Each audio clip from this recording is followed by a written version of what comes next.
Bonjour et bienvenue à ce podcast numéro 60 que j'enregistre le vendredi 7 janvier 2022. J'écris 2021 sur mon papier, mais c'est 2022 et je vous souhaite bien sûr une bonne année. J'y reviendrai à mes voeux un petit peu plus tard. Je vais juste vous indiquer ce dont on va parler aujourd'hui dans ce premier podcast de l'année. Ben voilà, mes vœux, un petit bilan de l'année écoulée, etc.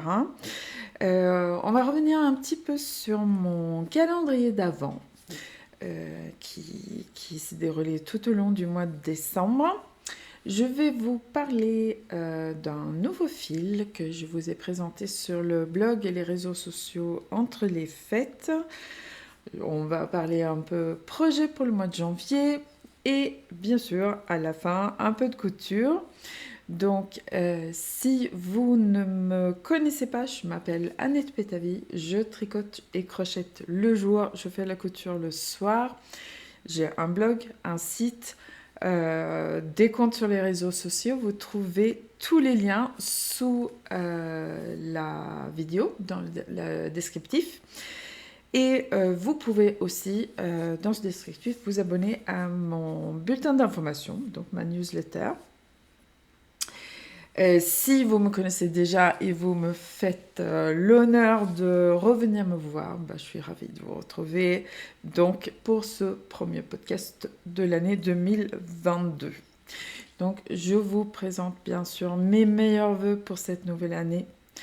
Je me joins, je crois que c'est la dessinatrice Matou qui dit en 2002, on fera ce qu'on peut. Bon voilà, on fera ce qu'on peut. Ce début d'année, c'est encore un début d'année un peu compliqué.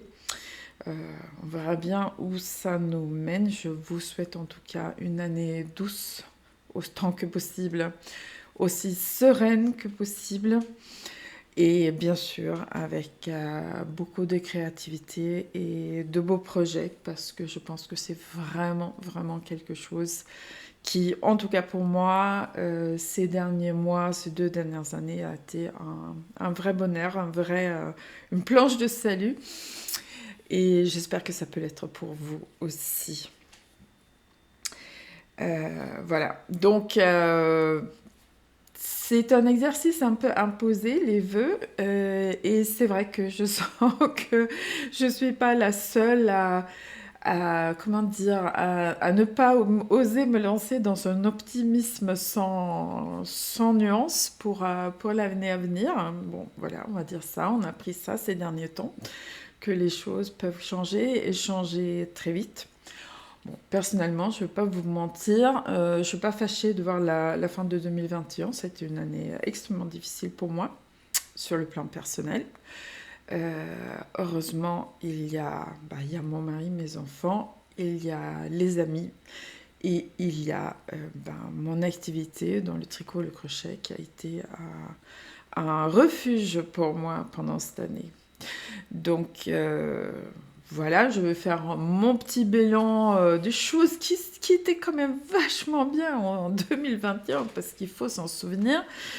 Parce que bon voilà, l'année qui vient aura certainement sa dose d'épreuves, mais il y aura aussi des très très bonnes choses, j'en suis sûre. Alors, sur mon palmarès de 2021, je vais quand même mettre que j'ai organisé pour la première fois, et 2 fois dans l'année, donc une fois au crochet, une fois au tricot, un cal mystère. Donc j'ai déjà fait cal. Si ça s'écrit avec un C, c'est un crochet along, donc crocheter ensemble. Cal, si ça s'écrit avec un K, c'est knit along, donc tricoter ensemble. Et pour la première fois cette année, j'ai lancé des cales mystères, c'est-à-dire cet été c'est au crochet, cet automne c'est au tricot, et ça veut dire donc que les gens s'engagent, ils achètent un modèle, ils prévoient leur fil, ils ne savent pas ce qu'ils vont faire. Donc ça ne convient pas à tout le monde, je le comprends, mais c'est une chouette aventure pour moi et les participantes. Et j'ai eu beaucoup plus de participantes que j'aurais osé imaginer pour ces 2 projets. Donc, encore une fois, un grand merci à toutes ces personnes qui m'ont fait confiance. Et je pense que la plupart d'entre vous ont beaucoup aimé et me l'ont dit. Ça me fait déjà très chaud au cœur. Et quelque chose qui me fait encore plus chaud au cœur, c'est qu'il y a tant de personnes qui m'ont dit j'ai appris de nouvelles choses, je me sens capable de faire des choses plus difficiles. Ça, c'est un très très beau compliment pour moi. Je pense que le fait de continuer à toujours apprendre, c'est ce qui nous permet de toujours grandir en tant que personne. Et ça, personne ne peut nous l'enlever. Donc, ça a été 2 très belles expériences.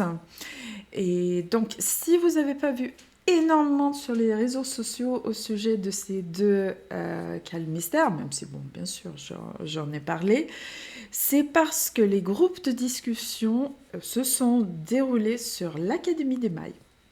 Et l'Académie des Mailles, c'est quelque chose que je pense que j'avais même pas imaginé ça en début 2021. Et ça s'est imposé comme une sorte d'évidence pour moi. Donc l'Académie des Mailles, c'est ma propre plateforme. Ça se présente comme un petit réseau social, mais c'est donc uniquement pour les gens qui soit participent à des cours, soit participent à des projets collectifs type CAL avec moi. Et c'est notre petit coin à nous où on est à l'abri de tout, sauf de l'inspiration, la créativité, l'entraide, la solidarité, l'encouragement et les bonnes idées en ce qui concerne le tricot, le crochet. Donc ça, c'est quelque chose que j'ai lancé aussi en 2021 et j'en suis absolument ravie. 2021 était aussi pour moi la première année où j'ai fait pas 1, pas 2, mais 3 sessions de coaching créatif. Donc, il y a eu 2 sessions de coaching créatif de crochet avant l'été, fin janvier. Le premier a commencé au mois de janvier 2021 et la deuxième session en mai-juin. Et ensuite, j'ai un peu remodulé le nom en l'appelant l'accompagnement créatif de tricot, cette fois-ci, à l'automne. Donc, ces sessions de coaching, c'est fait pour les gens qui souhaitent créer leur propre modèle. Donc, c'est un plongeon dans votre propre créativité pour oser et faire quelque chose de tout à fait original qui correspond exactement à vos envies. Et ça a été aussi de très belles expériences ces 3 sessions de coaching. Donc le coaching, bien sûr, se déroule avec nos technologies modernes par Internet interposé. Donc c'est possible et ouvert pour toutes les personnes qui souhaitent y participer. En 2021, je pense que je ferai éventuellement une session à l'automne. Le printemps-été s'annonce déjà bien rempli avec d'autres choses. Alors, qu'est-ce que j'ai fait encore l'autre événement marquant, enfin les événements marquants, ça a été le retour des salons. Donc j'ai pu faire plusieurs salons et une journée porte ouverte à l'automne. Et ça a été franchement un très grand plaisir de pouvoir retrouver déjà plein de gens que j'ai avec qui je suis en lien par internet interposé, mais se rencontrer en vrai, c'est quand même super chouette. Et il y a aussi les personnes que je ne vois pas, enfin que je ne vois pas sur internet, mais que je rencontre exclusivement sur les salons. Et ça a été l'occasion de renouer avec elles. Et c'est quand même très très chouette. Alors les salons, c'est un peu double parce que j'ai eu des années où j'en ai fait vraiment en intensif et c'est très fatigant physiquement, hein, tout simplement. Hein. Partir en salon, c'est un petit déménagement, je déplace mon stock, j'ai souvent aussi des meubles, des supports d'expo, des luminaires, enfin, tout plein de choses. Et puis le salon, donc il faut transporter tout ça, il faut installer, il faut ensuite travailler debout pendant 2, 3 ou 4 journées suivant la durée du salon. Et après, il faut tout, enfin pas tout, hein. En principe, on a un peu moins de stock après qu'avant. Enfin, c'est arrivé qu'il n'y avait pas beaucoup moins, mais cette année, non, c'est bon, le stock était allégé après chaque salon.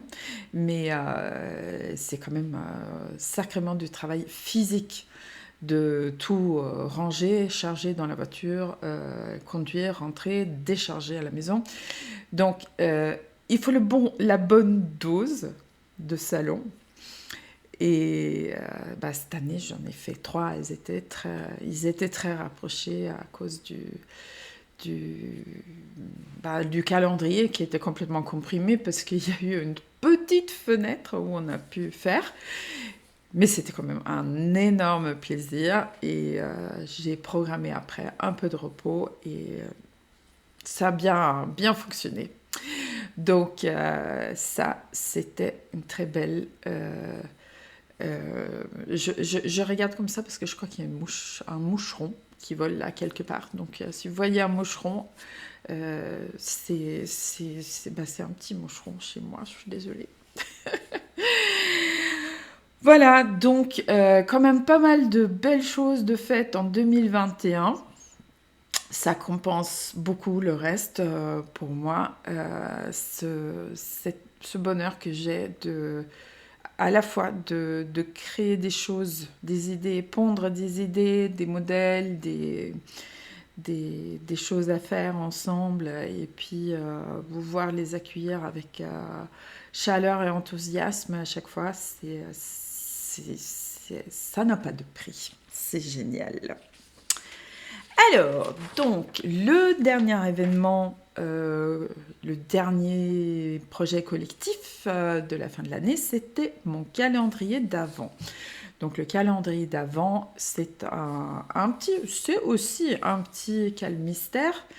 Je fais ça depuis 2013 et donc au mois de décembre, je propose 4 petits projets au crochet. Le calendrier d'Avent, c'est un calendrier de crochet à réaliser, donc un petit projet par semaine. Donc l'idée, c'est que ce ne soit pas quelque chose de trop important. J'ai écouté l'autre jour un podcast d'une personne qui avait fait un modèle avec un calendrier donc d'une teinturière indépendante et qui avait tricoté 3 fois par jour là-dessus, 3 heures par jour, pardon, là-dessus pendant tout le mois de décembre. Donc là, c'est pas du tout ça. L'idée, c'est pouvoir faire une petite chose, prendre un peu de temps le soir ou un tout petit peu plus le week-end pour rattraper et ensuite, à la fin de la semaine, avoir une petite déco de Noël.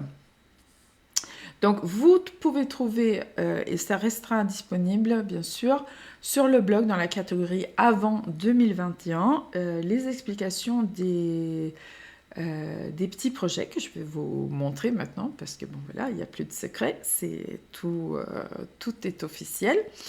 Les participantes ont jusqu'à dimanche soir pour publier donc sur l'Académie d'Émail ou m'envoyer par mail leur projet terminé. Mais je me permets quand même déjà dans ce podcast de faire pour chaque modèle une petite vidéo avec, enfin, une petite encart, on va dire, avec des exemples de ce que les gens ont réalisé sur la base de mes idées.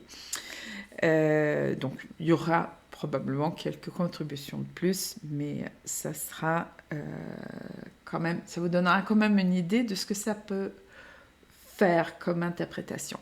Alors, cette année, j'essaie quand même de me fixer à peu près un thème. En tout cas, ces dernières années, j'essaie de me fixer un petit thème. Et cette année, c'était la couleur. Donc, différentes façons de travailler la couleur au crochet. Et je savais aussi depuis pas mal de temps que je voulais quelque chose de doux, de moelleux. Je sentais ce besoin. Ce qui fait que tous les projets, en fait, j'ai réalisé ça finalement en doublant tous les projets. Donc ça, c'est le premier. Le premier projet, le premier mini-modèle du calendrier d'avance. Ce que vous voyez là, c'est le dos. Donc à chaque fois, on a commencé par réaliser un dos en uni. Et ça, c'est le devant du premier projet. Donc là, en fait, on a utiliser une technique qui s'appelle en anglais surface crochet, que moi j'appellerais crochet de surface.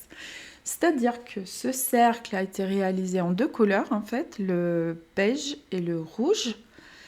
Et ensuite, ces lignes en vert, c'est un vert bleuté qui est sur bleu hein, à l'écran, mais bon voilà, ont été appliquées ensuite sur ce cercle. En fait, en réalité, on fait des mailles coulées à travers la surface. Donc, on pique comme ça et on fait des mailles coulées tout autour. Donc, je vous laisse admirer quelques réalisations des personnes qui ont participé.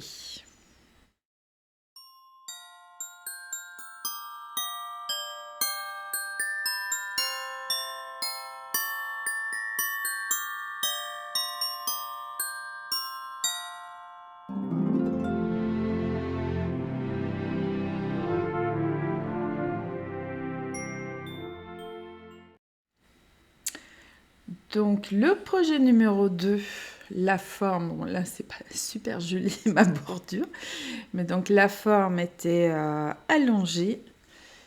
Et ce que nous avons fait sur la face était du crochet mosaïque, même si je ne l'ai pas nommé tout de suite. Voilà. Celles qui en avaient déjà fait ont tout de suite vu. Celles qui n'en avaient jamais fait, maintenant, elles ont fait du crochet mosaïque. Donc, le crochet mosaïque, ça existe en deux versions. Ici, c'est le crochet mosaïque sur 2 rangs. Donc, on travaille en aller-retour. Et là, donc, bon, comme c'est doublé, on ne peut pas le voir. Mais en fait, ce type de crochet mosaïque est réversible.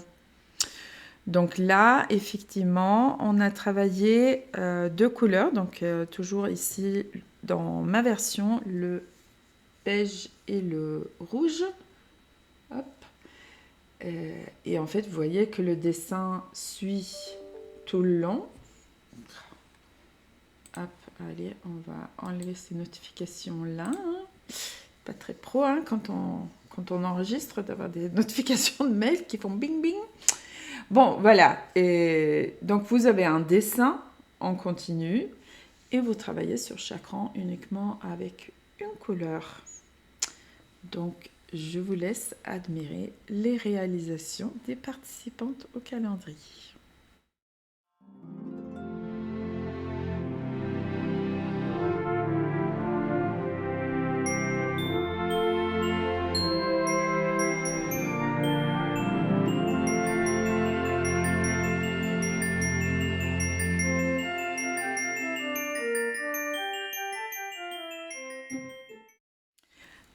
Alors, la 3e semaine du calendrier d'Avent, on a fait un projet carré. Donc, comme vous voyez très clairement là sur le dos, c'est un carré travaillé en rond. On commence au milieu. Et si vous voyez la structure, si vous connaissez bien, donc vous voyez ce qu'on obtient quand on travaille des mailles serrées en rond, donc toujours dans le même sens, et en prenant les mailles du rang précédent sous le brin arrière.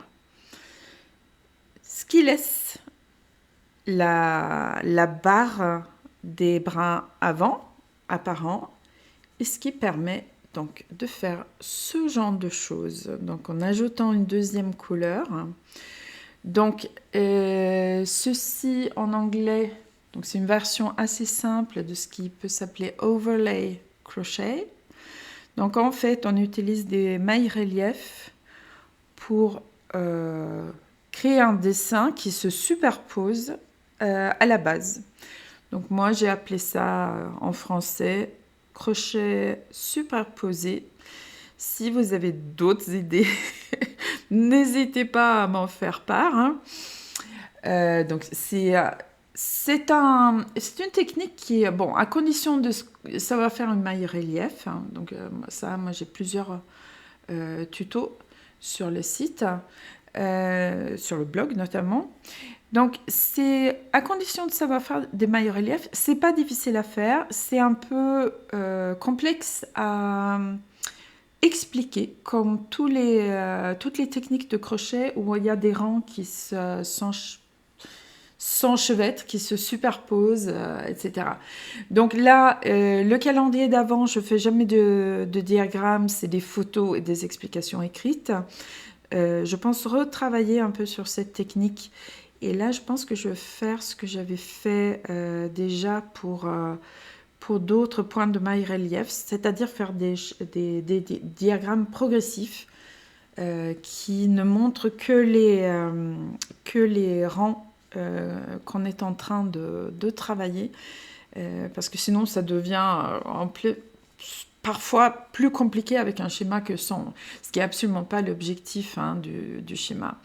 Donc ça, c'est une technique qui a beaucoup plu aux participants dans le calendrier, donc je vous laisse admirer leur réalisation.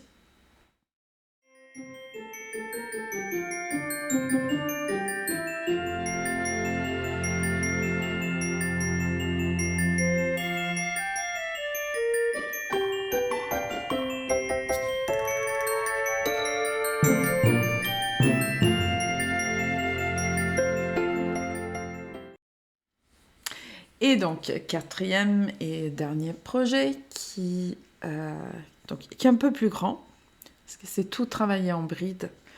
Il y a quelques tours de fait, mais bon, ça reste un projet tout à fait faisable en peu de temps. Donc là, comme vous voyez, c'est un hexagone en bride, donc ça c'est le dos, et le devant se présente comme ça. Donc là, en fait, on a fait du jacquard au crochet.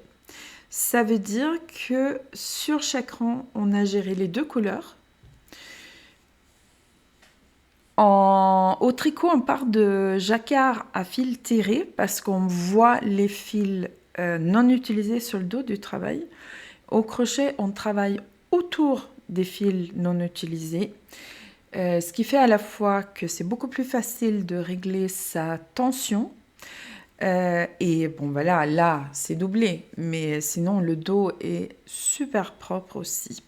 Donc, le jacquard au crochet se fait très souvent avec des mailles serrées. Moi, là, j'avais envie de travailler en bride pour changer un peu. Et je vous montre, bien sûr, là aussi, quelles sont les réalisations des participantes au calendrier.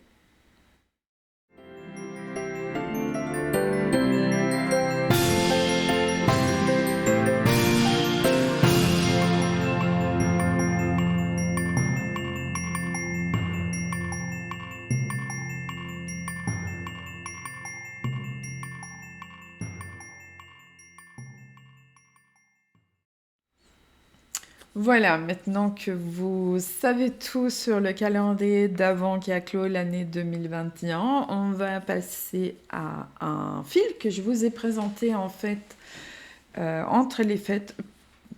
Bon, c'est une publication programmée. Je sais, j'avais dit ici, oh, je vais peut-être faire des vidéos entre Noël et Nouvel An, ça sera marrant. En fait, non, j'ai rien fait. Je me suis reposée. J'ai changé de chambre. On a changé notre chambre dans la maison. C'était en cours depuis, je n'ose même pas vous dire combien de temps. Mais là, ça y est, on dort dans notre nouvelle chambre, fraîchement rénovée. On est très contente. Donc, pas de vidéo, non, parce que j'ai rien fait. Mais je vous ai parlé d'un fil que j'ai appelé l'exquis. Et pour cause. parce que ce fil est complètement exquis. Alors, donc, malheureusement, le toucher par Internet, c'est pas tout à fait au point, hein. Et là, il faudra vraiment un système de réalité virtuelle parce que la douceur de ce fil est quelque chose d'absolument extraordinaire.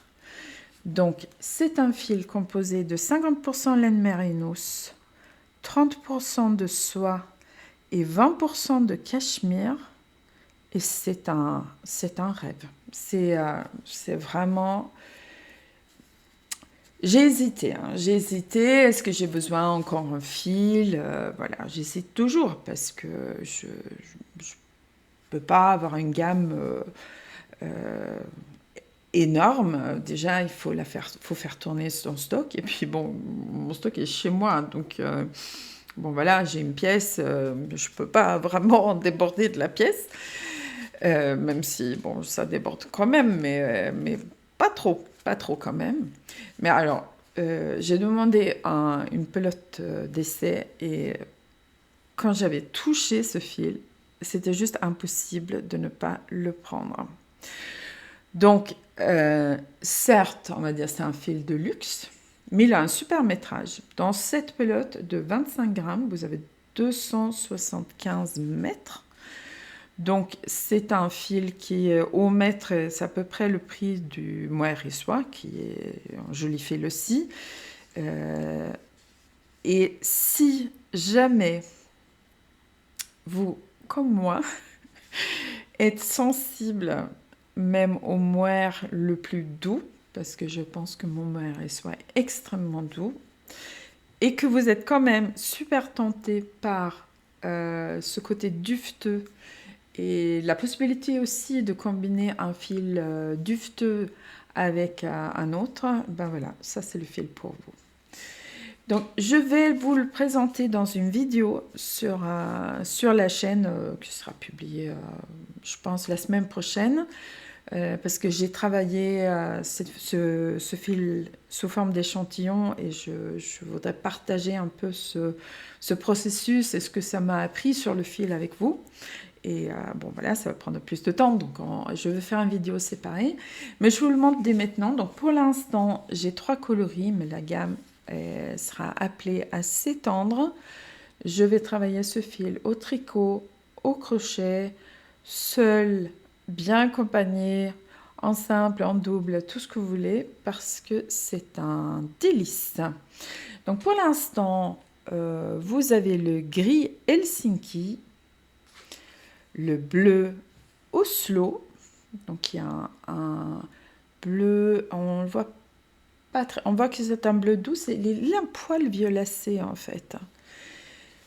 Et le rose Deli, qui est un superbe rose bien pétant. Donc comme d'habitude, pour la couleur, je vous propose d'aller voir sur le site parce que c'est vraiment dans... Vous savez, c'est une sorte de lightbox, donc une sorte de boîte avec un intérieur blanc, et c'est dans cette boîte avec mon téléphone que j'obtiens vraiment les bons coloris, au besoin en les retravaillant un petit peu par après. Mais donc, bon, quoi vous dire de plus? On a envie de se rouler dedans, on a envie de faire plein de choses avec ce que je veux faire. Je pense quelque chose de petit là pour finir l'hiver. Et pour la saison prochaine, je vais le retravailler. C'est l'exquis, donc 50% laine mérinos, 30% de soie, 20% de cachemire. Et vous pouvez les retrouver sur le site, bien sûr. Voilà. Et ensuite, tricot crochet, je voulais juste vous parler un petit peu de ce qui va venir là au mois de janvier. Donc moi, depuis l'année, ça va beaucoup être terminer des choses. Moi, j'appelle ça rentrer des fils, c'est-à-dire des choses qui sont en plan. Donc, j'ai pas pu vraiment travailler exactement comme j'aurais voulu cette année. Donc, il y a des choses, il y a notamment des choses qui sont en suspens depuis des mois et que je vais m'empresser de terminer. Mais bon, tout ça, c'est encore, on va dire, en phase de finalisation. Donc, je vous en parlerai quand ça sera prêt. Ce que je sais, c'est que même si la situation est un peu compliquée, moi j'ai décidé que je reprenais les cours en présentiel. Donc ça se passe avec masque, avec distanciation. Et on va zapper pour le moment. Le café, le thé, c'est convivial, mais en ce moment, je crois qu'il faut qu'on garde nos masques. Je vous demande aussi de venir uniquement si vous êtes vacciné, parce que je ne voudrais pas être à l'origine d'une forme potentiellement grave. Que quelqu'un soit contaminé du méchant virus et que ça se passe très mal pour cette personne. J'ai pas du tout envie que ça se passe pendant un moment qui est un moment conçu pour le plaisir, l'apprentissage et l'échange. Et donc, mais donc, avec tous ces bémols et en comprenant bien sûr si vous souhaitez attendre avant de reprendre les cours en présentiel, je vous propose tout de même le 15 janvier, donc samedi, la semaine prochaine quand j'enregistre ceci, un atelier libre chez moi à Branda. Les libres, c'est des ateliers, donc c'est un après-midi, vous venez avec votre question, votre projet, tricot ou crochet. Je vous demanderai quelques jours avant ce que vous souhaitez faire pour que je puisse préparer, pour que ce soit efficace pour tout le monde. Et c'est aussi un moment où on voit sur quoi travaillent les autres, on apprend les uns des autres, etc. C'est très sympathique. Le 29 janvier, fin du mois, stage d'une journée à Caluire, initiation au point brioche. Et il y a des personnes inscrites, tout comme à l'atelier, mais il y a aussi des places qui sont disponibles. Donc n'hésitez pas. Je vous mettrai un petit lien dessous pour aller sur mon site où vous voyez comment vous pouvez vous inscrire. Voilà, donc on va tenter le coup. Et il y aura bien sûr aussi des formations en distanciel, et ce dès février, mais je reviens bien sûr dessus un peu plus tard. Après, sinon, j'ai commencé l'année en faisant mon inventaire. Donc, c'est un exercice que j'ai toujours vécu comme assez laborieux. Donc cette année, j'ai décidé que j'allais être super efficace et en fait, j'ai fait l'inventaire en 2 jours. Je suis très très fière de moi. Et je vous ai dit que j'ai changé de chambre, donc j'ai un peu déménagé à l'intérieur de ma maison, ce qui a entamé une sorte de processus de tri. Et j'ai fait le tri dans mon stock aussi. Ce qui veut dire que même si, normalement, moi, je ne fais pas vraiment de solde au sens, j'ai pas une collection pour une seule saison qui ensuite doit disparaître pour être remplacée par des choses nouvelles. Moi, ma gamme de fils, elle est assez stable. Bien sûr, elle évolue. Hein. Il y a des fils qui disparaissent pour différentes raisons. Il y a des nouveaux fils qui arrivent, comme ce petit exquis. Mais bon, c'est assez stable. Par contre, donc là, j'ai fait le point sur mes stocks. Il y a des pelotes qui sont les dernières d'un coloris. Il y a des coloris que j'ai décidé de supprimer, où j'ai un peu plus de stock. Et en fait, je me retrouve avec pas mal de choses qui vous seront proposées sur le site sous la rubrique offre spéciale dès mercredi prochain, avec un prix réduit de 40% sur des fils qui sont comme tous les fils que je propose, j'ose dire, des fils de qualité en matière naturelle.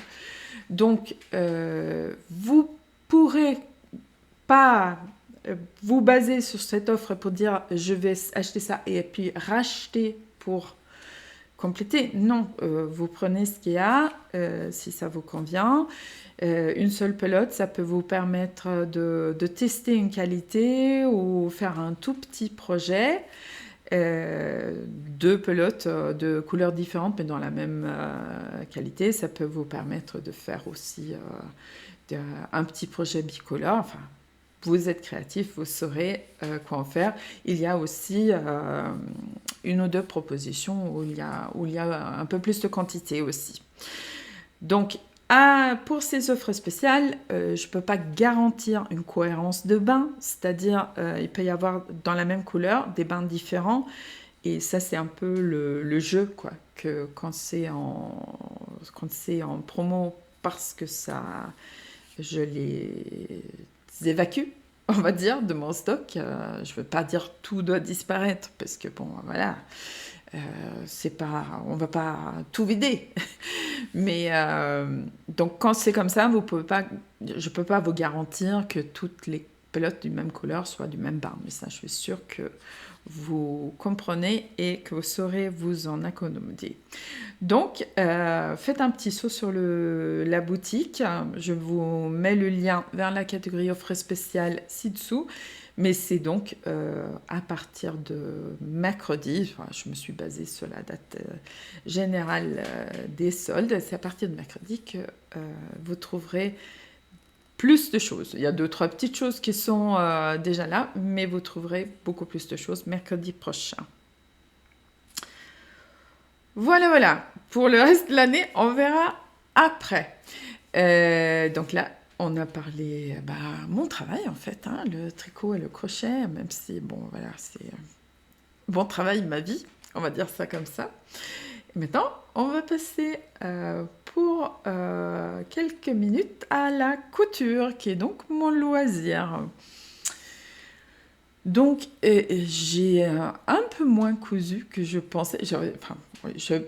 Je pense toujours que je vais faire 1 million de trucs entre Noël et Nouvel An. Et en fait, là, entre petit déménagement à l'intérieur de la maison et le besoin de se reposer, j'ai pas fait énormément de choses, mais j'ai quand même fait une tenue pour le réveillon du 31. Donc, je vous l'incruste, je pense, là.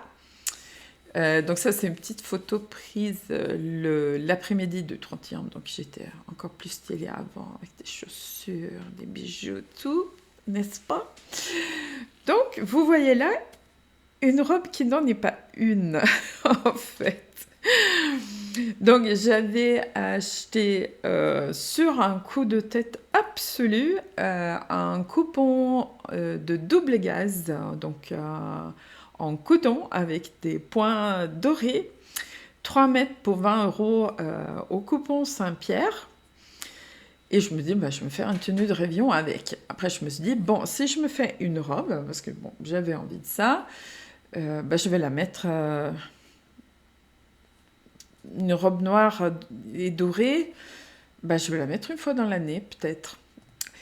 Par contre, si je fais 2 morceaux, 2 pièces, j'ai vu pas mal de trucs comme ça, hein. C'est pas une idée super originale. J'ai vu des faux dresses sur les comptes Instagram, les blogs et les vidéos, les chaînes YouTube des couturières anglophones depuis des mois. Donc je me dis, allez, je vais me faire ça. Donc en fait, j'ai fait un haut, le haut, que je porte d'ailleurs aujourd'hui, justement pour prouver que ça peut se porter autrement. Donc là, bon, je pense que je vais quand même utiliser ces trucs-là plus pour le soir. Mais là, je porte, vous voyez pas, mais j'ai un jean en bas. J'ai mon gilet un peu dodo que j'ai cousu au printemps, je crois. Donc c'est un velours beige. Et mon petit haut avec les petits points dorés, et je trouve que ça passe bien, quoi, même comme ça en journée. Et je peux imaginer plein de façons de porter ça en associant avec différentes choses et en l'habillant plus ou moins selon l'occasion. Oups, c'est ma chaise qui fait du bruit. Alors, donc, le haut est issu, c'est un patron issu de ce livre, Ahead of the Curve. Donc c'est un petit jeu de mots.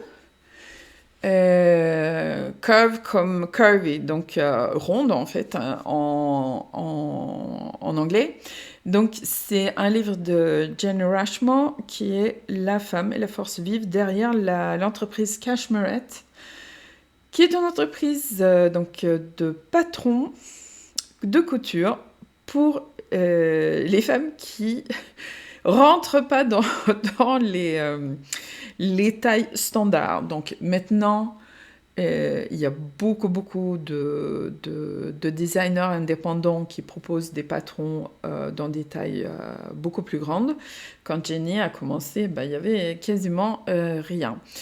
Donc, elle a aussi récemment agrandi sa gamme de tailles en faisant des tailles plus petites. Ce bouquin, donc la taille, ça commence dans une taille 16 britannique, 12 américaine, et je vais vous dire, ouais, ça commence en 44 taille européenne, donc ça, pour le bouquin, c'est quand même plus pour des femmes plus moelleuses. Et moi, je suis Jenny depuis super longtemps. Et j'ai pas fait... Enfin, je suis l'heureuse propriétaire de ces patrons sans les avoir faits. Et là, je voulais acheter ce livre parce que ce bouquin est absolument génial, parce que toute la première partie, hop, c'est... hop, comment... Allez, je vous montre. Donc, toute la première partie, c'est comment ajuster les patrons. Donc là, c'est un SBA, donc c'est un Small Bust Adjustment. Donc comment, sur un haut, avec une découpe princesse comme ça, on ajuste si on a une plus petite poitrine que la taille prévue. Enfin, c'est une mine pour trouver les ajustements à faire. Là, c'est un ajustement pour dos étroit. La dernière fois, je vous parlais de mon ajustement pour mes épaules. Donc, je ne l'ai pas trouvé là-dedans. C'est à peu près le seul qu'il n'y a pas là-dedans. Mais je vous en reparlerai dans une prochaine vidéo quand j'aurai terminé le projet où je l'ai fait. Mais ce bouquin est une mine d'informations sur les ajustements. Donc, particulièrement pensé pour les femmes plus rondes. Mais c'est adaptable à tous. Et il y a aussi une partie patron modèle. Et moi, je fais... Alors, pour la prononciation de Kurzweil, je ne sais pas. C'est apparemment un petit patelin en Angleterre. Mais donc, c'est ce petit haut tout simple. Tout simple, mais avec des... vous voyez, il y a une découpe dans le dos. C'est pas anodin, hein, c'est pas une couture droite, ça ajoute un peu de forme. C'est un truc, moi, ça me va super bien comme ça. Il faut ajuster, elle le dit bien sûr, parce que si on est à là, je me suis basée sur ma taille poitrine. Je suis en train de faire une robe dont je vous parlerai peut-être la prochaine fois si je l'ai terminée. Là, je grade entre les tailles en fait. Mais vraiment, c'est des super coupes. Donc bon, maintenant, ça va être l'année Cashmerette, je pense. Je pense que je vais couper pas mal de choses de Cashmerette. Donc ça, c'est le haut que j'ai fait simplement. Donc, dans le livre, le haut est doublé en fait. Le devant est doublé. Et l'encolure est finie donc avec la doublure. La double gaze est déjà double. Je ne voulais pas ajouter une couche dans le haut. Donc, je l'ai cousu, on va dire, normalement, de manière classique. Et puis, j'ai posé du biais. Donc, la double gaze étant souple, je ne voulais pas mettre un biais tout près qui a tendance à être un peu rigide. Et j'avais une viscose que j'ai utilisée, une viscose très légère que j'ai utilisée pour doubler la jupe parce que la double gaze est un peu transparente, donc la jupe, il fallait quand même la doubler. Alors, le biais en viscose fin, donc bon, ça va, hein. Je pense que là, franchement, au niveau finition, l'extérieur, il n'y a rien à dire, en plus vous voyez rien, donc c'est noir sur noir, donc sur l'extérieur, ça c'est bien posé, tout ça, à l'intérieur, c'est une calamité, parce que, bon, voilà, ça glissait, je trouve, toujours un peu compliqué, c'est super sympa et ça donne beaucoup plus de choix, mais fabriquer son billet soi-même et que ce soit vraiment impeccable, je trouve pas facile. Alors, je crois que c'est la dernière fois en viscose, hein. Je trouverai un coton la prochaine fois parce que... Ouh. Mais bon, c'est fait, c'est posé, personne voit l'intérieur, donc tout va bien. Donc la jupe, comme je vous ai dit, hein, c'est une jupe toute simple, j'ai pas de patron. Par contre, en plus, j'ai fait un taille élastiqué, donc pour vous dire, hein, si c'était la robe du réveillon la plus confortable qui ait jamais existé, on aurait dit un pyjama. Par contre, j'ai utilisé ce super bouquin, Les bases de la couture, patronner les jupes. C'est au départ c'est une auteure japonaise qui s'appelle Harumi Maruyama. C'est sorti en traduction française aux éditions de Saxe et c'est super. Donc bon, une jupe droite élastiquée, c'est un rectangle. Donc là, pas de patron nécessaire. J'avais déjà fait une jupe pour l'été comme ça, un peu pour tester, pour voir ce que ça donnait en fait. Et en final, c'est l'une des jupes que je l'ai plus portée l'année dernière. Donc je me dis, allez, je me base là-dessus, sur les mesures. Donc en fait, je prends mon tour de hanche et je rajoute grosso modo 8 cm. J'ai vu quelque part 3 pouces, donc 7,5, allez, 8. Donc vous mettez entre 8 et 10 cm de plus que votre tour de hanche. Vous faites un rectangle, vous mettez un élastique en haut, une ourlet en bas et la jupe, elle est faite. Mais là, donc, comme elle était longue, j'ai ménagé des fentes sur les côtés pour pouvoir marcher, en fait. Et je trouvais ça rigolo de les mettre sur les côtés. Et pour la jupe que j'ai fait cet été, j'ai juste replié la marge de couture. Et là, j'ai voulu faire une vraie fente, c'est-à-dire avec un... Hop. Vous voyez, un truc, hop, là, comme ça. Donc, la pièce, elle est comme ça. Donc, pour qu'il y ait un peu plus de tissu à l'intérieur de la fente. Donc ça s'est super bien passé pour la jupe elle-même. Après j'ai fait la doublure aussi. Bon, c'est pas la photo bouquin, hein, mais c'est la première fois que je faisais ça et j'ai dû enlever des marges au lieu de les ajouter. Enfin, il y a eu un truc au niveau de la doublure. Donc pour l'instant, j'ai fait quelques points et je me dis, je verrai comment ça... Donc apporter le 31 au soir, ça allait très bien.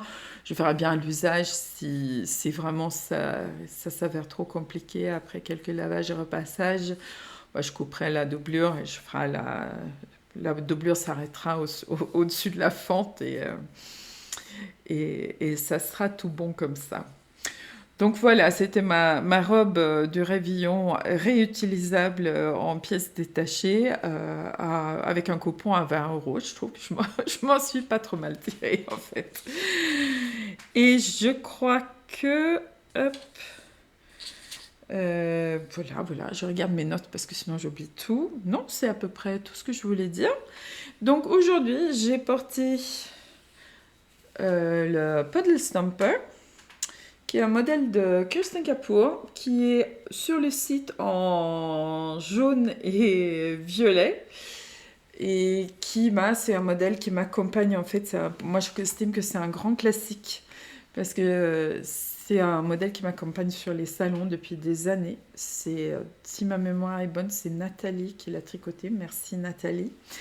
Et il est chouette en fait. C'est un triangle asymétrique avec cette dentelle en bande qui est bien mis en valeur quand on le porte. Et donc en fait c'est 3 pelotes mérinos fins, donc 2 pour la couleur de la bordure, une pelote contrastante pour les rayures et puis la petite fantaisie en bas. Et c'est le super petit kit. C'est pas en kit sur le site, mais vous combinez les couleurs comme vous voulez. Et c'est très chouette. C'est un petit tricot sans prétention, mais qui fait son petit effet. Et 3 pelotes à tricoter, c'est pas grand-chose. Donc c'est vite fait si ça vous plaît. Alors, je crois que je n'ai pas dit que tous les liens sont sous la vidéo. Je crois que je n'ai pas dit non plus que si vous avez aimé cette vidéo, mettez un petit pouce vers le haut parce que ça aide l'algorithme de YouTube à savoir que ça, c'est quelque chose qu'on va peut-être montrer aux autres aussi. Donc, c'est très chouette pour moi. Si vous n'êtes pas déjà abonné à ma chaîne, n'hésitez pas à le faire. Et si vous voulez avoir une notification chaque fois que je sors une nouvelle vidéo, donc a priori, la prochaine sera sur le fil Lexki et les échantillons que je fais avec et ce que je pense est bien à faire avec ce fil. Donc une présentation un petit peu plus détaillée. Donc si vous cliquez sur la petite cloche, vous recevrez une notification sur votre ordinateur, votre tablette ou votre téléphone quand la prochaine vidéo sera en ligne. Sur ce, je vous présente encore une fois mes tout meilleurs vœux pour cette année qui commence. Qu'elle nous soit un peu plus facile que les 2 dernières et qu'on arrive à trouver notre sérénité et notre paix intérieure en faisant des belles choses avec nos mains encore cette année. Je vous souhaite une excellente journée ou une très bonne soirée selon le moment que vous me regardez et je vous dis à très bientôt. Merci. Au revoir.